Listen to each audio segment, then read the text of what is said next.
tadi laporannya atau bagaimana tuh? Iya, tadi kita sebenarnya jadwal hari ini jadwal mediasi sesuai dengan kesepakatan dan permintaan sendiri dari Bumi Indah Raya ya kan. Ternyata hari ini mereka mengingkari janji. Ternyata mereka masih minta setelah Lebaran nanti baru dilakukan mediasi. Padahal ini sudah cukup lama sekali ya, sudah 3-4 kali mereka berjanji yang mengingkari janji untuk mediasi. Sebelum Imlek mereka berjanji juga mediasi, kemudian sebelum puasa juga maunya mediasi, gagal juga. Kemudian sekarang udah bulan puasa minta lagi setelah Lebaran. Jadi saya lihat ini tidak ada niat baik dari Bumi Indah Raya. Dan kita ucapkan terima kasih kepada Polda Kalbar ya, dalam hal ini adalah Pak Bowo yang mencoba untuk menginisiasi adanya mediasi ini, tapi sepertinya Bumi Indah Raya ini seolah-olah memperolok-olok Polda Kalbar gitu ya. Mereka tidak begitu respect dengan Polda Kalbar. Ya kita berharap betul bahwa Polda Kalbar bisa mengambil sikap yang konkret, yang tegas terkait dengan perusahaan ini.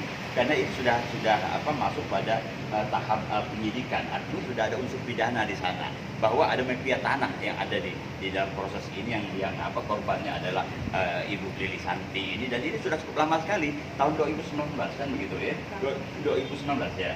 2019-an itu sudah berjalan, ini sudah 2024, artinya cukup lama sekali proses hukum ini belum bisa kelar-kelar. Nah, kita berharap ini harus segera dilaksanakan, dan apabila nanti ditetapkan sebagai tersangka, ya kan, tentu ini tidak akan mungkin 1 orang 2 orang, tentu ini namanya mafia tanah, ini banyak sekali pihak yang terkait di sana.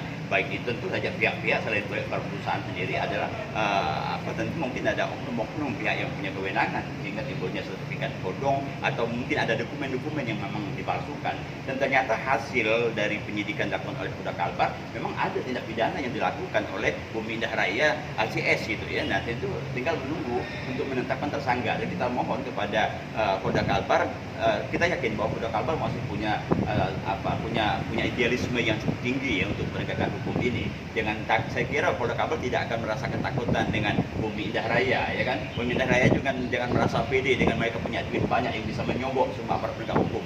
Saya bisa pastikan bahwa Polda Kalbar punya sikap dan punya kepribadian, punya jiwa idealisme untuk penegakan hukum. Kita yakin itu, ya kan? Dan mereka tidak akan mampu untuk membayar idealisme Polda Kalbar ini, penyidik Polda Kalbar ini dengan uang yang mereka miliki. Kita yakin itu. Nah, oleh sebab itu kita minta Polda Kalbar untuk segera menetapkan tersangka dan segera ditahan, ya kan? Jadi bukan hanya sebatas untuk menetapkan tersangka saja, pihak-pihak yang tertangkap tersangka itu harus segera untuk dilakukan penahanan. Kenapa? Ini mafia tanah. Mafia tanah itu termasuk extraordinary crime. Jadi tidak pidana yang sifatnya khusus. Kenapa khusus? Maka dari pemerintah pusat sendiri itu sudah membentuk yang namanya tim mafia tanah.